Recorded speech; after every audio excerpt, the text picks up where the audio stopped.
आयकर विभागाची नोटीस आलेल्या मंत्र्याचा व्हिडिओ माझ्याकडे आहे। व्हिडिओमध्ये संबंधित मंत्री पैशांच्या बॅगा घेऊन बसलेत असं संजय राऊतांनी म्हटलंय। सरकारमध्ये आहे म्हणून कोणी हात लावणार नाही हा भ्रम आहे असा दावा संजय राऊतांचा आहे। सत्तेचं संरक्षण कायमस्वरूपी नसतं असं संजय राऊतांनी पुढे म्हटलंय। हे जे संबंधित मंत्री ज्यांना इन्कम टॅक्सची नोटीस आली त्यांचा एक व्हिडिओ मला आता कोणीतरी पाठवला आणि त्यामध्ये हे मंत्री महोदय बाजूला पैशाच्या बॅगा घेऊन बसलेले आहेत आणि नोटांची बंडलं दिसतात। त्याच्यामध्ये ही चित्र सर्वत्र जातात। हे पुरावे जे आहेत हे सर्वत्र जात असतात। तुम्ही या सरकारमध्ये आहात म्हणून आपल्याला कोणी हात लावणार नाही हा एक भ्रम असतो आणि हा भ्रम काही काळ टिकतो।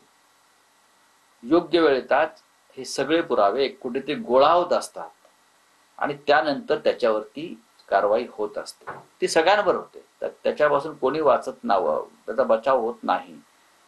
सत्तेचं प्रोटेक्शन संरक्षण तात्पुरतं असतं आणि तुम्हाला या सगळ्या कारवाईला